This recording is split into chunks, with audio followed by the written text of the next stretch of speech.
परिवार में इन्होंने जन्म लिया था। इनकी पारिवारिक पृष्ठभूमि, इनके पिता, इनके चाचा सभी लोग स्वतंत्रता आंदोलन से जुड़े हुए थे, जिससे इनकी बचपन से ही स्वतंत्रता आंदोलन में भाग लेने की ललक थी। इनके बहुत सारे किस्से हैं जो बचपन से ही देखने को मिलते हैं।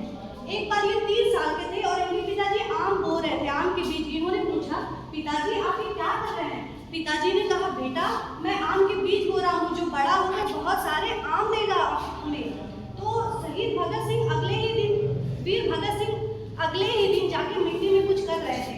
तो पिताजी ने बोला, बेटा आप ये क्या कर रहे हैं? तो भगत सिंह ने कहा, पिताजी मैं बंदूक के बीज बो रहा हूँ, जिससे कि एक दिन बंदूक का पेड़ बने और हमारे पास बहुत सारी बंदूकें हो और हम अंग्रेजों का सामना कर सकें। पिताजी को बहुत आश्चर्य हुआ और वो लोग चले आए। उसके बाद एक बार की बात है कि इस तरह के मैं छोटे छोटे किस्से आपको वीर भगत सिंह के सुनाऊंगी, जिससे आपको पता चलेगा वो बचपन से कैसे ही देश प्रेम के प्रति और भारत को आज़ाद करने की ललक उनके बचपन से थी। जब जलियांवाला बाग हत्याकांड हुआ 1919 में, तो 13 वर्ष की उम्र थी उनकी। इतना खून खराबा हुआ, इतने लोग मरे थे उसमें कि ये सुनकर उनके रोंगटे खड़े हो गए थे। इतने वे उतावले हुए कि अगले ही दिन अमृतसर पैदल जाकर के उन्होंने वहाँ पे शीशियों में वो मिट्टी को भरा और घर ले आए और रोज वो उससे तिलक करते थे और प्रण लेते थे कि मैं अंग्रेजों को भारत से भगाकर ही छोड़ूंगा। और उनकी पढ़ाई और शिक्षा दीक्षा थी, तो उनके दादाजी ने उनका एडमिशन अंग्रेजी स्कूल में करा, लेकिन उनको वो इंग्लिश स्कूल पसंद नहीं आया और उन्होंने अपने दादाजी से स्कूल बदलने के लिए कहा। तो उनकी शिक्षा दीक्षा डीएवी स्कूल में हुई, दयानंद एग्रो वैदिक में। वो बहुत पढ़े लिखे थे, वो बहुत सारी पुस्तकें भी पढ़ते थे और बहुत अंग्रेजों ने लाठीचार्ज का आदेश दे दिया और उनकी लाठी से लाला लाजपत राय बहुत घायल हुए और बाद में उनकी मृत्यु हो गई। इससे भगत सिंह बहुत दुखी हुए। उन्होंने प्रण लिया कि वो जॉन सैंडर्स और जॉन स्टुअर्ट को मारेंगे।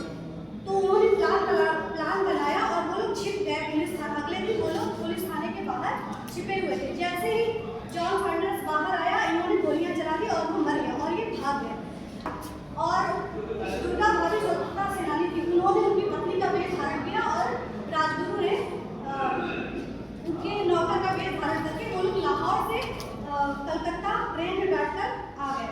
एक साल तक ऐसे चला, फिर अचानक से नेशनल असेंबली में दिल्ली की नेशनल असेंबली में 2 बिल पारित हुए जो मजदूरों के खिलाफ है और सामाजिक कार्यकर्ताओं के खिलाफ है।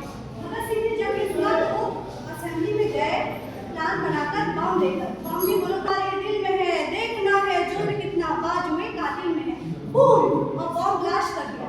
लेकिन वो बम किसी को मारने के लिए नहीं था, वो बम सिर्फ विस्फोट के लिए था।